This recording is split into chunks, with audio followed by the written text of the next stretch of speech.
નમસ્કાર વિદ્યાર્થી મિત્રો, કેમ છો બધા?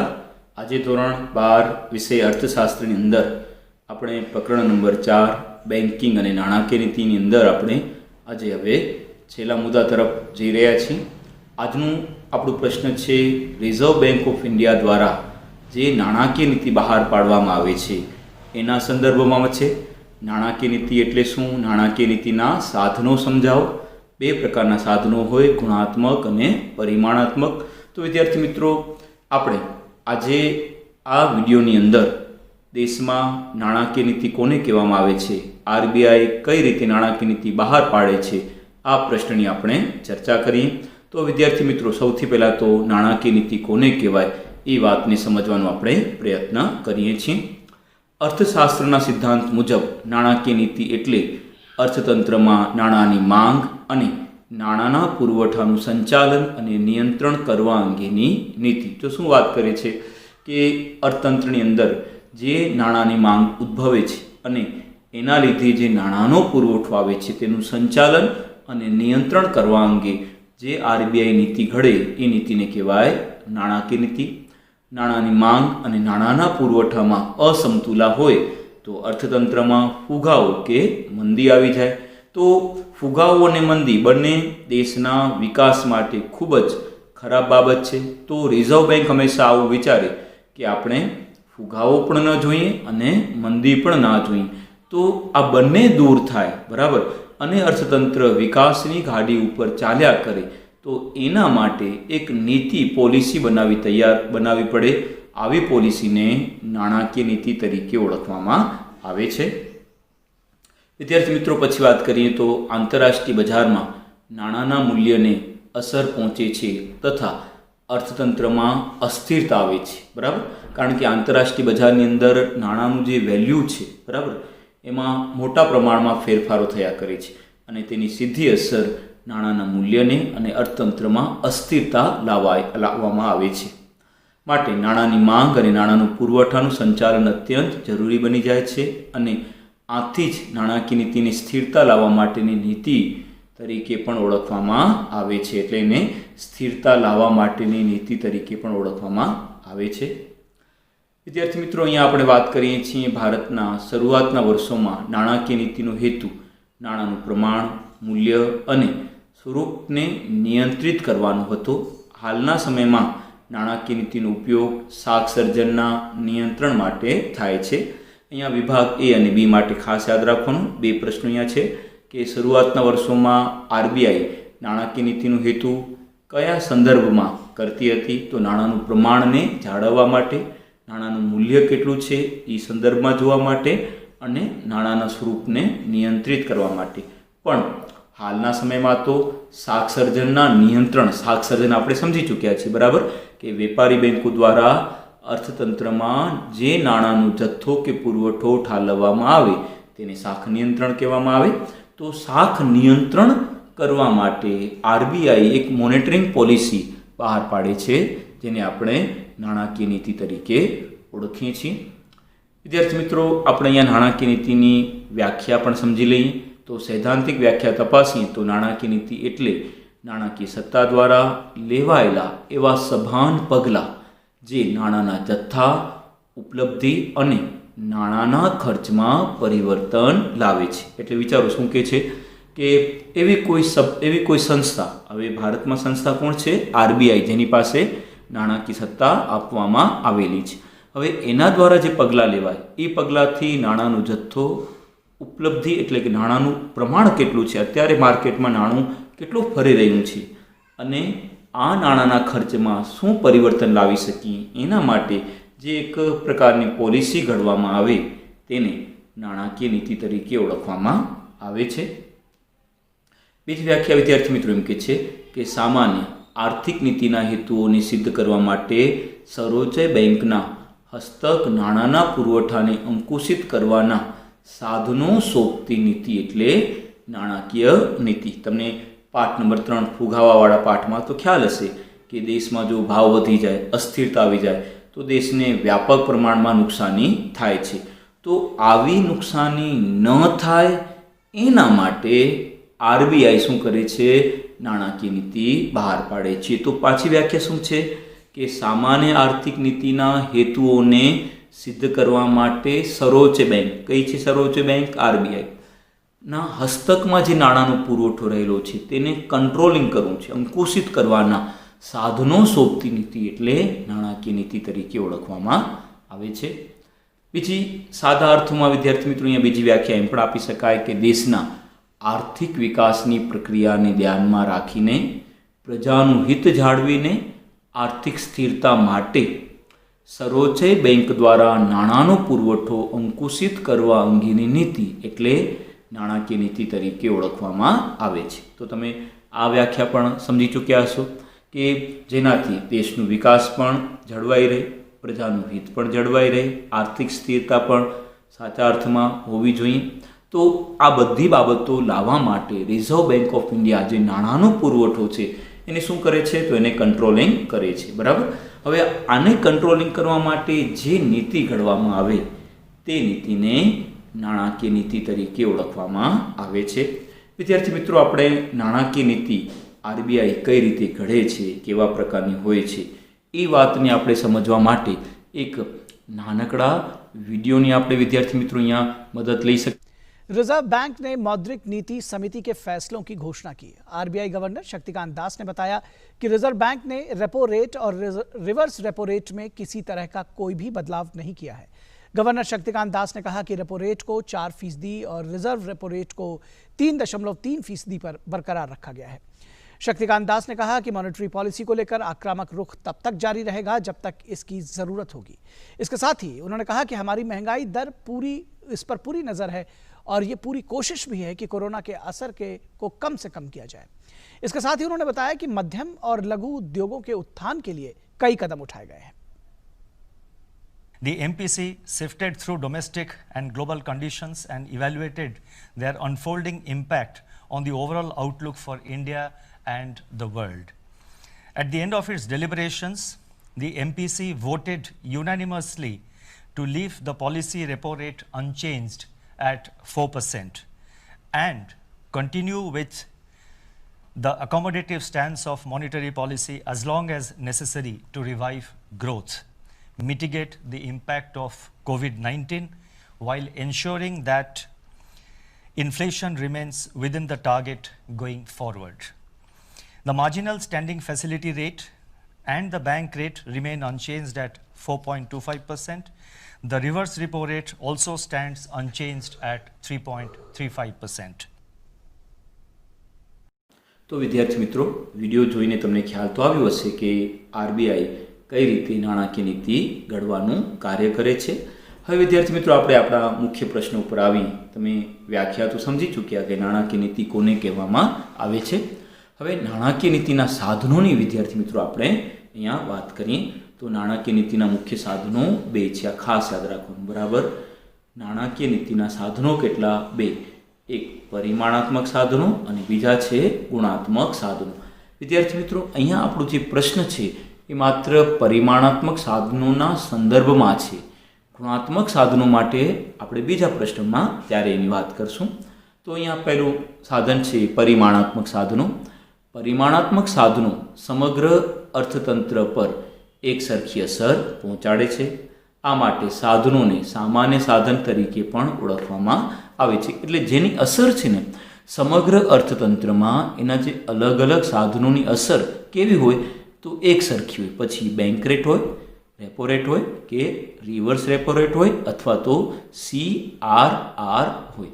આ બધા પરિમાણાત્મક સાધનો છે. હવે આપણે આ બધાની એક સમજ આપણે મેળવી. વિદ્યાર્થી મિત્રો, અહીંયા પહેલાં આપણે બેંક રેટની વાત કરીએ છીએ. બેંક રેટ કોને કહેવામાં આવે છે તે. પણ બેંક રેટને સમજતા પહેલાં આપણે એક આનો પણ એક નાનકડો વિડીયો જોઈ લઈએ તો તમને ખ્યાલ આવશે કે બેંક રેટ કઈ રીતે કામ કરે છે.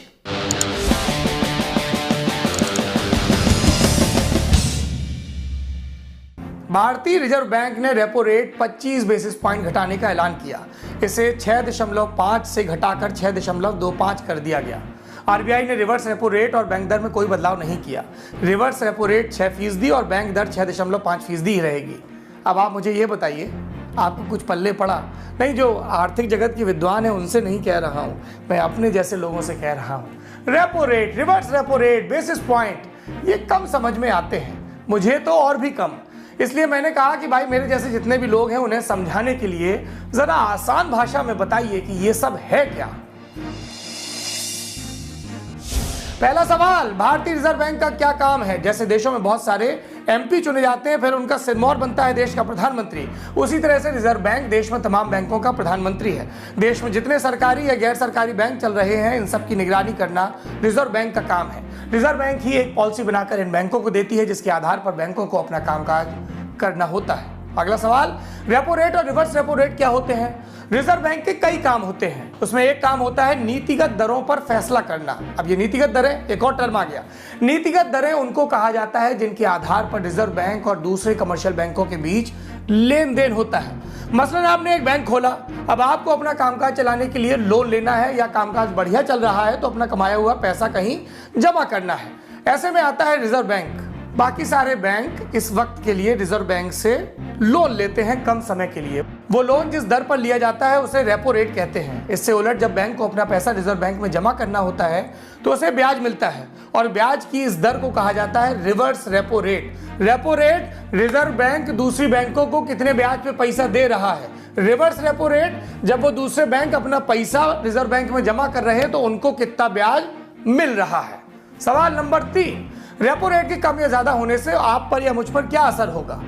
दरअसल लोन लेने के लिए बैंकों को रिजर्व बैंक के पास सरकारी बॉन्ड गिरवी रखने होते हैं। ये लोन जिस ब्याज दर पर मिलता है उसे रेपो रेट कहते हैं। आपके लिए अच्छा तब रहेगा जब बैंकों को कम ब्याज दर पर लोन मिले, यानी रेपो रेट जितना कम उतना देश की आम जनता को फायदा होता है। रेपो रेट कम होने का मतलब ये होता है कि बैंकों के पास ज्यादा पैसा है कैश में।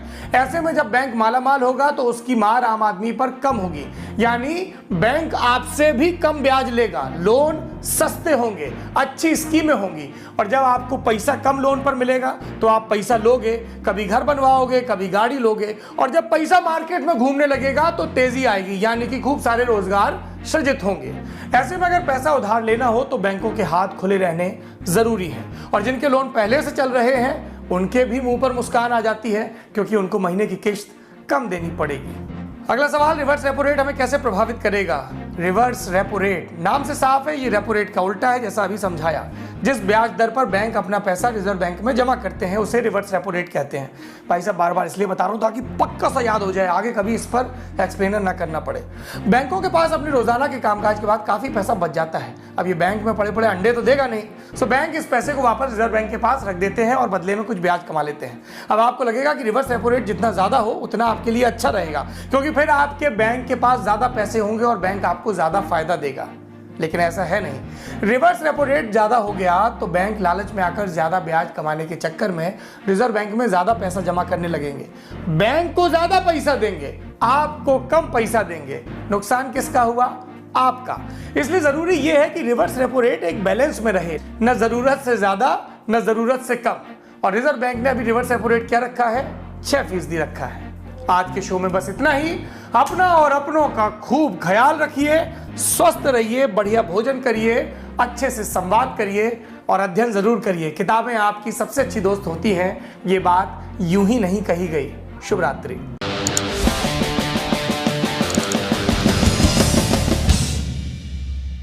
विद्यार्थी मित्रों, विडियो જોઈને તમને ખ્યાલ આવી ગયો હશે કે બેંક રેટ કઈ રીતે કામ કરે છે। તો પહેલાં આપણે બેંક રેટનો અર્થ પણ જોઈએ। જો વિભાગ બીની અંદર એક વાક્યમાં આવા પ્રશ્ન પૂછાય કે બેંક રેટનો અર્થ સમજાવો, અથવા વિભાગ ડીમાં ખાસ કરીને 3 ગુણની અંદર આ પ્રશ્ન વારંવાર પૂછાય છે, એટલે અહીંયા તમને ખૂબ જ ધ્યાનથી સાંભળવાનું છે। કાંઈ પણ તમને ડાઉટ થાય તો સીધા તમને મને પૂછવાના છે। બેંક રેટ કોને કહેવાય? તો જ્યારે વેપારી બેંકો નાણાંની અછત અનુભવે, એટલે કે વેપારી બેંક પાસે પૈસા ના હોય, બરાબર, એ વેપારી બેંકો અન્ય હેતુ માટે ઉદ્યોગોને, ખેતીને ધિરાણ આપી દે, એટલે એની પાસે શું થાય? પૈસા, નાણાં ખૂટી જાય। તો જ્યારે વેપારી બેંકો નાણાંની અછત અનુભવે ત્યારે આરબીઆઈ પાસે નાણાં ઉધાર લે છે। વેપારી બેંકો કોણ? માનો કે state bank of India, bank of Baroda, બરાબર, બેંક ઓફ ઇન્ડિયા, આ બધી શું છે? વેપારી બેંકો છે। એમની પાસે પૈસા ખૂટી જાય એટલે ક્યાં જશે? આરબીઆઈ પાસે પૈસા ઉધારાના લેશે। આરબીઆઈ વેપારી બેંકોને લાંબા ગાળાનું ધિરાણ જે વ્યાજના દર ઉપર આપે તે વ્યાજના દરને બેંક રેટ કહેવામાં આવે છે. તો વિદ્યાર્થી મિત્રો બરાબર મગજમાં બેસાડવા શું કહે છે કે રિઝર્વ બેંક દ્વારા વેપારી બેંકોને લાંબા ગાળા માટે જે વ્યાજના દરે નાણાં ધીરવામાં આવે છે એવા રેટને બેંક રેટ તરીકે ઓળખવામાં આવે છે. જ્યારે આરબીઆઈ બેંક રેટ વધારે ત્યારે વેપારી બેંકોને ધિરાણ લેવાનું મોંઘું પડતા તેઓ સામે પ્રજાને ઊંચા વ્યાજના દરે ધિરાણ આપે છે. હવે અહીંયા વાક્ય એક સમજો વિદ્યાર્થી મિત્રો કે અહીંયા વાક્ય લખે છે કે આરબીઆઈ બેંક રેટ વધારે. ક્યારે વધારે આરબીઆઈ બેંક રેટ? જ્યારે અર્થતંત્રમાં ફુગાવો પુષ્કળ પ્રમાણમાં આવી જાય, ભાવ વધારો અતિશય ટોચની કક્ષાએ કામ કરતો હોય તો ત્યારે આરબીઆઈને એવું લાગે કે આપણે વેપારી બેંકોની જે નાણાંની શાકસર્જનની પ્રક્રિયા છે એને અટકાવવા માટે વેપારી બેંકોને આપણે જે ધિરાણ આપીએ છીએ એનું પ્રમાણ કેવું, એના ઉપરનું જે વ્યાજનું દર છે કેવું કરી નાખીએ, વધારે કરી નાખીએ. બરાબર? એટલે માનો કે 8% હોય તો સીધા 12%, 13%, 15%. હવે શું થશે વિદ્યાર્થી મિત્રો કે વેપારી બેંકો આરબીઆઈ પાસેથી જે દરે ધિરાણ લે છે, બરાબર, એ દરે એના કરતાં 2%, 3% કે 4% વધુ દર રાખીને એ લોકોને, જાહેર જનતાને, સમગ્ર પ્રજાને, ઉદ્યોગોને, ખેડૂતોને ધિરાણ આપે છે. હવે વિચારો કે વેપારી બેંકોએ આરબીઆઈ પાસેથી ઊંચા વ્યાજે લીધા છે પૈસા. હવે કાંઈ નીચા વ્યાજે તો પૈસા આપશે નહીં લોકોને. એ પણ શું કરશે, જ્યારે ધિરાણ આપશે ત્યારે વ્યાજના દર કેવા રાખશે? એકદમ ઊંચા રાખશે. બરાબર છે? તો અહીંયા લખે છે વેપારી બેંકો પણ પ્રજાને ઊંચા વ્યાજના દરે ધિરાણ આપે છે. વ્યાજનો દર વધતા પ્રજા ઓછું ધિરાણ લે છે. શું કામ? કારણ કે વ્યાજનો દર તો બહુ વધારે છે. બરાબર? 1 લાખ ઉપર ક્યાં તમને 1000 રૂપિયા વ્યાજ આપું અને 1 લાખ ઉપર ક્યાં તમને 8000, 9000 કે 10000 વ્યાજ આપું? વિદ્યાર્થી મિત્રો શું કરશે બધા લોકો? આ સમયમાં જ્યાં સુધી બેંક રેટ ઊંચા છે ત્યાં સુધી આરબીઆઈ, ત્યાં સુધી પ્રજા, નાગરિકો વેપારી બેંક પાસે લોન કે ધિરાણ લેશે નહીં. શું કામ?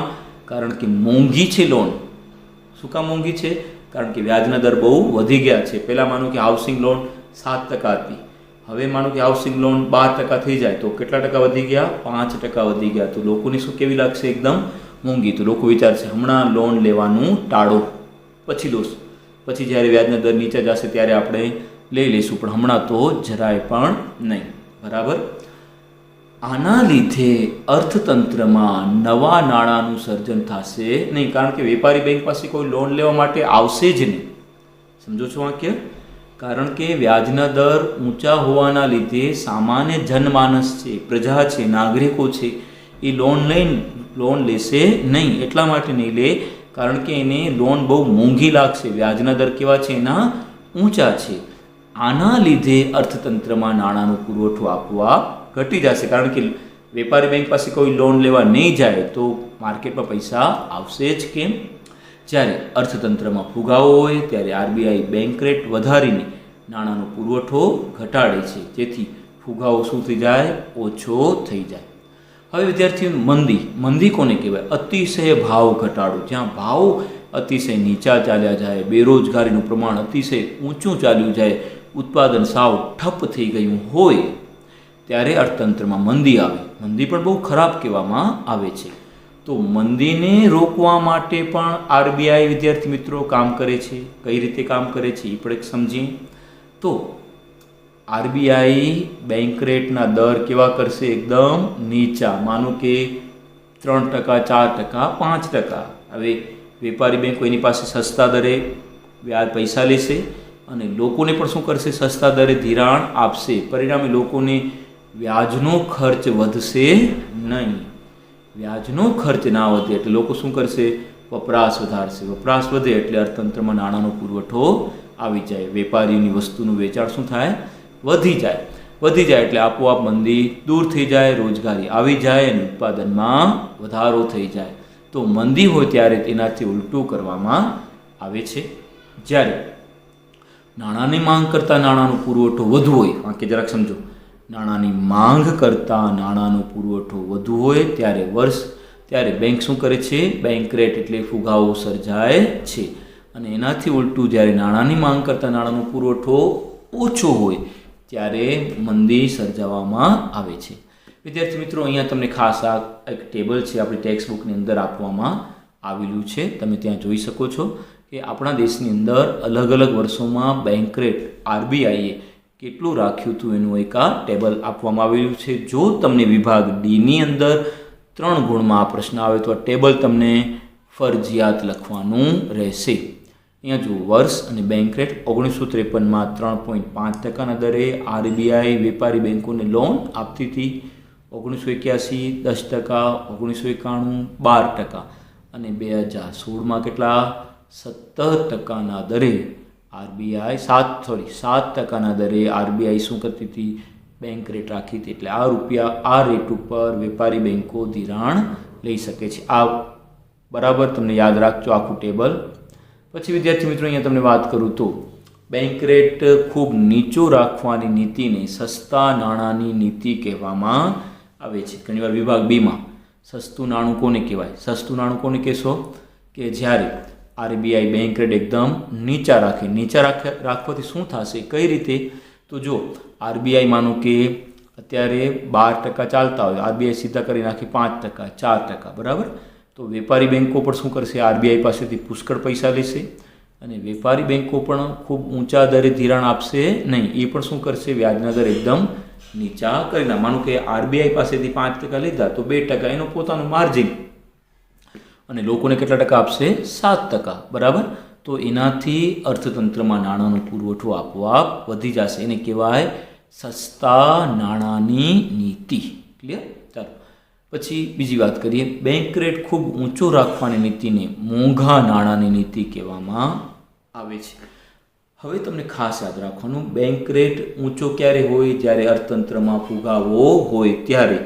અને બેંક રેટ નીચો ક્યારે હોય? જ્યારે અર્થતંત્રમાં મંદી હોય છે ત્યારે, બરાબર? છેલ્લા કેટલાક વર્ષોથી આરબીઆઈ નાણાંનો પુરવઠો બેંક રેટ દ્વારા નિયંત્રિત કરવાના બદલે રેપો રેટ અને રિવર્સ રેપો રેટ દ્વારા નાણાંના પુરવઠા ઉપર અંકુશ લગાડવાની પ્રક્રિયા કરે છે.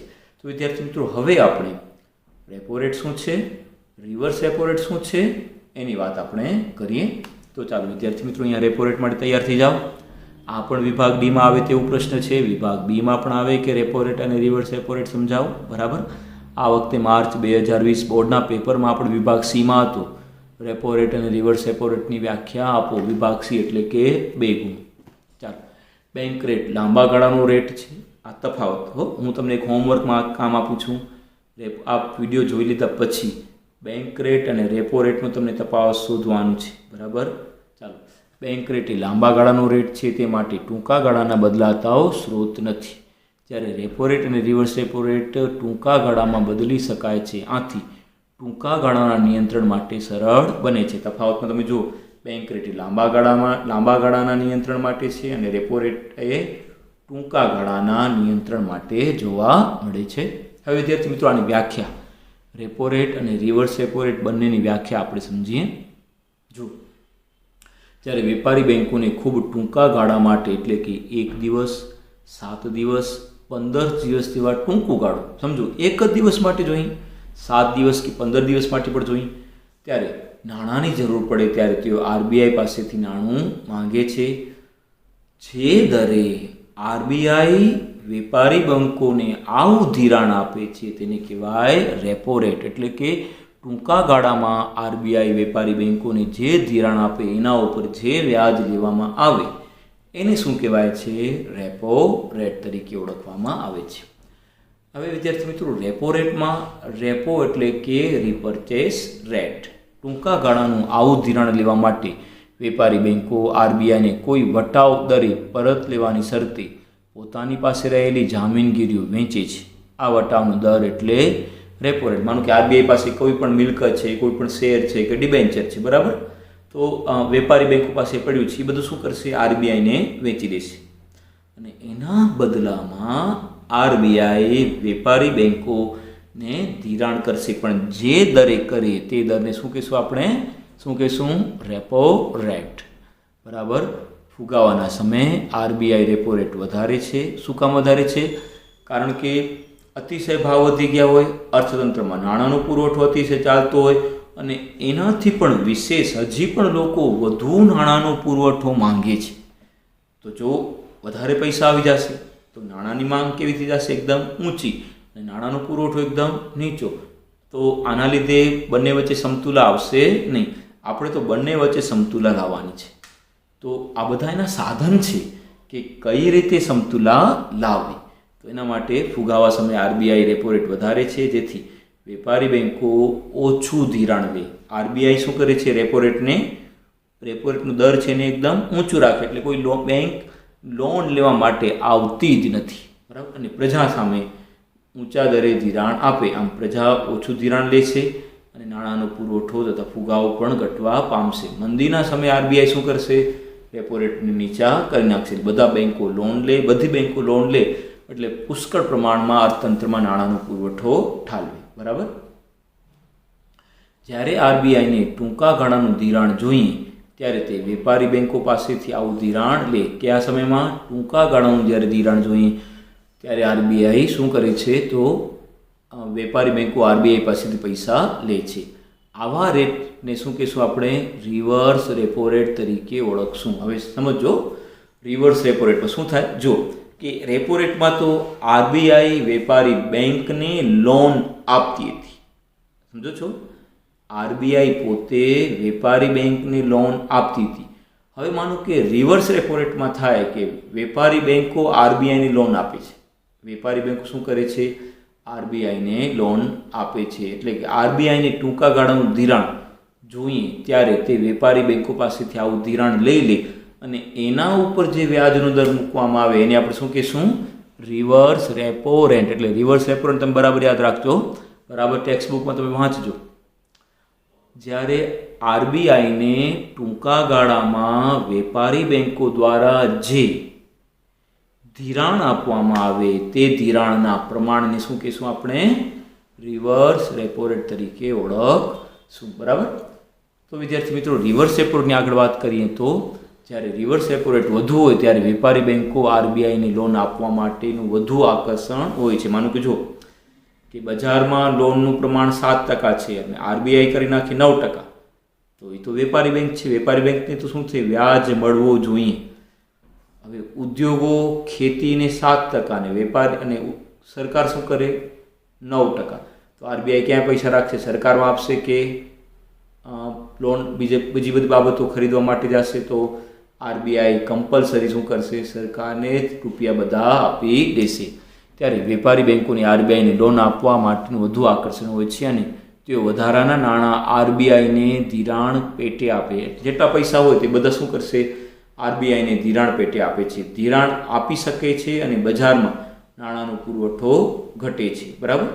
આમ રિવર્સ રેપો રેટ નીચો હોય ત્યારે તેથી નાણાંનો પુરવઠો શું થાય છે? એકદમ ઊંચો રહે છે, કારણ કે નાણાંની માંગ એકદમ ઘટી જાય છે.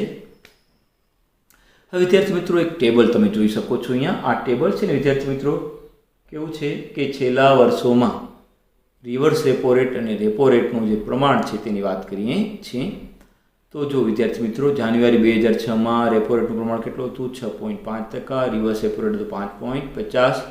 માર્ચ 2010માં 5% રેપો રેટ અને રિવર્સ રેપો રેટ તો માત્ર 3.5%. ઓગસ્ટ 2016માં રિવર્સ રેપો રેટ હતો રેપો રેટ હતો 6.5, રિવર્સ હતો 6% જેટલો. હવે વિદ્યાર્થી મિત્રો, આપણે આ રેપો રેટની વાત સમજીએ એનાથી પહેલાં એક નાનકડો વિડીયો પણ જોઈ લઈએ જે તમને બતાવશે કે રેપો રેટ કોને કહેવામાં આવે છે તે. તો તમે એ વિડીયો પણ જોઈ લો. खबरों में बने रहने के लिए बेल आइकॉन दबाइए और एबीपी न्यूज को सब्सक्राइब कीजिए। बेशक आरबीआई ने बैंकों को कहा है कि ग्राहकों तक इसका फायदा पहुंचे। आरबीआई ने लगातार तीसरी बार रेपो रेट कम किया है, लेकिन सवाल यह है कि क्या आप तक बैंक इसका फायदा पहुंचा रहे हैं? आरबीआई ने इस साल सबसे पहले फरवरी में रेपो रेट 0.25% कम किया। आरबीआई के फैसले के तुरंत बाद एसबीआई ने होम लोन पर इंटरेस्ट रेट में 5 बेसिस पॉइंट की कमी की। अप्रैल में एक बार फिर आरबीआई ने रेपो रेट 6.25 से कम कर 6% कर दिया। मई में एसबीआई ने marginal cost of funds based landing rates (MCLR) में 5 बेसिस पॉइंट घटा दिए। हालांकि एसबीआई ने भी ग्राहकों तक रेपो रेट कम होने का पूरा फायदा नहीं पहुंचाया। अब जानिए कि अगर बैंक रेपो रेट कम होने पर ब्याज दर कम करें तो आपको कितना फायदा होगा। मान लीजिए कि आपने 30 लाख का लोन लिया है जिसकी किश्तें 20 साल तक चलेंगी और बैंक इस पर फिलहाल 8.6% की दर से ब्याज ले रहा है, तो आपके महीने की EMI 26,225 रुपए होगी। अगर बैंक मौजूदा रेपो रेट के हिसाब से ब्याज दर कम करें तो इंटरेस्ट रेट 8.35% हो जाएगा, यानी कि आपकी महीने की EMI 25,751 रुपए हो जाएगी, जिससे आपको सालाना 5,688 रुपए की बचत होगी। વિદ્યાર્થી મિત્રો, વિડીયો જોઈ લીધા પછી તમને ખ્યાલ આવી જશે કે રેપો રેટ અને રિવર્સ રેપો રેટ કોને કહેવાય। હવે આપણે ત્રીજા મુદ્દાની વાત કરીએ, કપરા સમયમાં સ્થિરતા લાવવા માટેની જોગવાઈ। કપરો સમય છે, કપરો એટલે કે પૈસા ના હોય, બરાબર, ન બેંક પાસે હોય, ન વેપારી બેંકો પાસે હોય, ન માર્કેટમાં હોય, ન લોકો પાસે હોય, એને કહેવાય કપરો સમય। તો કપરા સમયમાં સ્થિરતા લાવવા માટેની જોગવાઈ આ એક વિશિષ્ટ જોગવાઈ છે જ્યાં સતત કપરા સંજોગોમાં અને નાણાકીય કટોકટીના સમયમાં વેપારી બેંકો આરબીઆઈ પાસેથી શું કરે છે? વેપારી બેંકો આરબીઆઈ પાસેથી નિર્ધારિત દરે ધિરાણ લે છે। 2016માં આ દર કેટલા ટકા? તો 7%, જેને કહેવાય માર્જિનલ સ્ટેટિંગ ફેસિલિટી કહેવામાં આવે છે। પછી વિદ્યાર્થી મિત્રો ચોથો નંબર છે રોકડ અનામત પ્રમાણમાં ફેરફાર, બરાબર, CRR। આપણે શાક સર્જનવાળો પ્રશ્ન જે સમજ્યા ને એમાં શાક સર્જન આવતું હતું, બરાબર। રોકડ અનામત ફેરફાર, C reserve ratio, reserve cache reserve ratio, બરાબર। આરબીઆઈની 1931ની ધારા મુજબ દરેક વેપારી બેંકોએ પોતાની થાપણોના અમુક ટકા જેટલા રકમ આરબીઆઈ પાસે રોકડ રાખવાની તરીકે રાખવાની હોય છે। એટલે માનો કે 1 લાખ રૂપિયા આવે તો 1 લાખ રૂપિયા કાંઈ વેપારી બેંક શું કરશે? ધિરાણ આપશે નહીં, પણ આરબીઆઈના પ્રમાણે થોડાક પૈસા વેપારી બેંક પોતાની પાસે રાખશે ને બાકીના રૂપિયા શું કરશે? બાકીના રૂપિયા અન્ય લોકોને ધિરાણ કરી શકશે। શરૂઆતના વર્ષોમાં પ્રમાણ ચાલુ ખાતાની થાપણોના 5% અને લાંબા ગાળાની થાપણોના 2% જેટલું નક્કી થયું હતું। 1962 પછી કુલ થાપણોના 3 થી 15% વચ્ચે CRR રાખવાનું નક્કી કરવામાં આવ્યું, જેને કહેવાય કેશ રિઝર્વ રેશિયો, બરાબર। આરબીઆઈની જરૂરિયાત મુજબ CRR આરબીઆઈ બદલે, બરાબર, ગમે ત્યારે એ બદલી શકે છે। CRRનો મુખ્ય હેતુ બેન્કિંગ વ્યવસ્થા પાસે પૂરતા પ્રમાણમાં રોકડ નાણાં રહે તે માટેનો છે, જેથી કોઈ પણ સંજોગોમાં ઘણા બધા ગ્રાહકો પોતાની થાપણો પાછી ખેંચે તો તેમને પરત આપવા માટે બેંકો પાસે પૂરતા પ્રમાણમાં નાણાં હોય। કારણ કે બેંકની વ્યાખ્યા જ આવી છે કે જ્યારે પરત આપવાની શરતે, હવે ગ્રાહક કસ્ટમર એ આવે અને બેંકવાળાને કે ભાઈ મારા 15 લાખ 20 લાખ 25 લાખ પરત આપો, મેં જમા કરાવ્યા છે એ બધા મને પાછા આપી દો, તો ત્યારે વેપારી બેંક ના પાડી શકે નહીં। એના માટે પોતાનું ગ્રાહક પરત ન જાય એના માટે વેપારી બેંક શું કરે છે? કેશ રિઝર્વ રેશિયો પોતાની પાસે એટલા રૂપિયા અનામત રાખી આપે છે। વળી આ સાધન ફુગાવાનું નિયંત્રણ કરવા માટે પણ વપરાય છે, બરાબર। જે રીતે આપણે બેંક રેટ, રેપો રેટ અને રિવર્સ રેપો રેટની વાત કરી તે જ રીતે CRR પણ હવે ફુગાવાને નિયંત્રણ માટે વાપરવામાં આવે છે। કઈ રીતે વપરાય છે આપણે સમજીએ કે જો CRR કેશ રિઝર્વ રેશિયો વધે તો બેંકો પાસે શાક સર્જન કરવા માટે પૈસા કેવા રહેશે? ઓછા। સમજો માનો કે બેંક પાસે 1 લાખ રૂપિયા છે, બરાબર। હવે ઉદાહરણ તરીકે ધારો કે અત્યારે રિવર્સ રેપો રેટ 20% છે, પણ ફુગાવો અર્થતંત્રમાં ચાલે છે એટલે આરબીઆઈ રિવર્સ રેપો રેટને 70% કરી નાખી। શું થશે બોલો તો? 1 લાખના 70% એટલે 70,000 રૂપિયા ફરજિયાત બેંકને પોતાની પાસે રાખવા જ પડે। હવે કેટલાનું ધિરાણ કરશે? માત્ર 30,000। તો સમજ્યા ને કે શાક સર્જન કરવા માટે ઓછું નાણું રહે અને તેઓ પ્રજાને ઓછું ધિરાણ આપે છે। આમ નાણાંનો પુરવઠો અને આથી ફુગાવો કેવો રહે છે? એકદમ નીચો રહે છે। મંદીના સમયમાં CRR કેવું કરાય? એકદમ ઓછું કરાય। માનો કે 15% હોય તો 5%, 6%, જેનાથી વેપારી બેંકો પોતાની પાસે રહેલા નાણાંને વધુને વધુ પ્રમાણમાં શું કરે છે? લોકો પાસે મોકલવાનું કામ અહીંયા કરે છે। તો આને કહેવાય CRR કેશ રિઝર્વ રેશિયો। તો વિદ્યાર્થી મિત્રો, અહીંયા આપણે આ પ્રશ્નને અહીંયા પૂરું નથી કરતા, પણ અહીંયા આપણે આ પ્રશ્નને અત્યારે વિરામ આપીએ છીએ, બરાબર। એના 2 મુદ્દા જે હજી બાકી છે એ આપણે આવતીકાલે એટલે હવે પછીના વિડીયોમાં કરશું। અને એનું જે ગુણાત્મક કાર્ય છે એ પણ એની સાથે પણ આપણે એને લઈ લઈશું.